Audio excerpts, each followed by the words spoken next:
The evidence linking obesity and COVID-19 is getting clearer. If you'd like to learn more about it, stick around.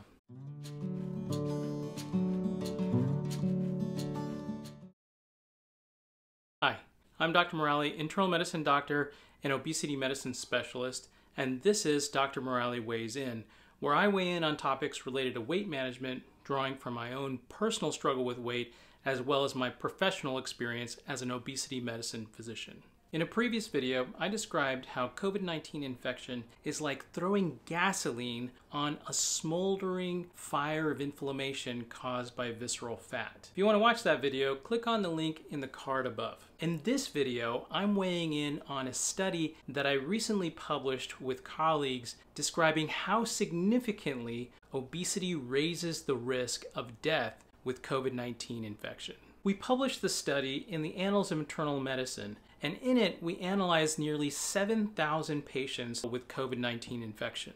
And what we found was staggering. Patients with a BMI of 40 or higher, also known as severe obesity, were more than 2 to 4 times more likely to die from COVID-19 than patients with a normal weight. When we compared patients with severe obesity by gender, men were 5 to 10 times more likely to die than women. Also, patients who were 60 or younger with severe obesity were not protected because of their younger age.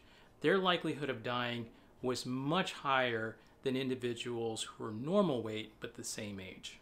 What's even more surprising is what we didn't find.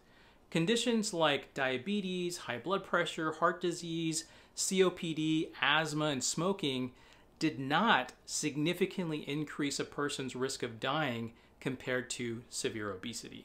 Also, when we adjusted for factors like race and ethnicity, our findings didn't change. To put these numbers in perspective, the risk of dying from COVID-19 infection in a person with severe obesity compared to a person of normal weight is similar to a person's risk of dying with metastatic breast cancer compared to a person with localized breast cancer. That same comparison holds true when we're comparing severe obesity and a person with diabetes or high blood pressure or heart disease. And that risk is actually even higher when we're comparing men versus women, or when we're making these comparisons among younger age groups. The impact of this is actually quite massive. Given that nearly 1 in 10 US adults struggle with severe obesity, this really underscores the importance of all of us practicing social distancing and wearing masks in public. Additionally, by amplifying this chronic, smoldering, inflammatory process in obesity to this raging inferno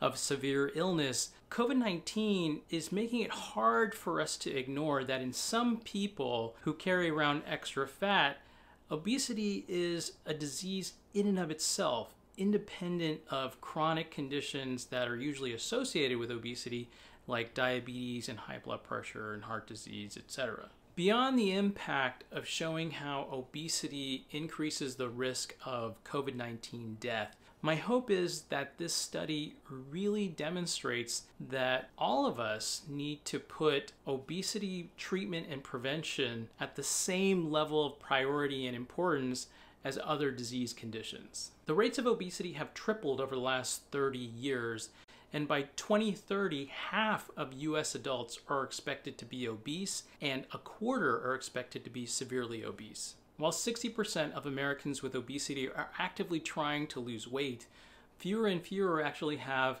health insurance coverage, and among those that do, insurance often doesn't even cover proven treatments. And it's not just the healthcare system. US food policy creates financial incentives for farmers to produce the kinds of crops that go into processed foods rather than making it easier and cheaper for them to grow fresh fruits and vegetables. Social and economic policies on things like childcare, education, and housing actually impact how much time people have for themselves for self-care behaviors like sleep or exercise or meal planning. If you're a single parent with an hour-long commute, how likely is it that you're going to come home and chop up a bunch of fresh ingredients for a healthy meal after a full day's work? If someone gets COVID-19 in America, we don't just tell them it's their fault and give them a handout about social distancing. Our whole society is mobilizing to respond, and when we do, people benefit, and when we don't, people die. The same is true with obesity. Obesity is just as much a result of individual factors like mental health or behavior as it is societal factors like food policy, access to health care, education, and housing. Yet our approach has been to blame people for their weight problems and give them advice like eat less, move more, and send them on their way. That hasn't worked for 30 years. Why would it start working now? Obesity has been a pandemic and causing severe illness for a long time, and its relationship with COVID-19 is just making that more noticeable. The collision between these two pandemics is showing us that health is as much a shared responsibility as it is an individual one. As we emerge from this crisis, let us all commit to advocating for meaningful policy actions that can fight obesity. Thank you.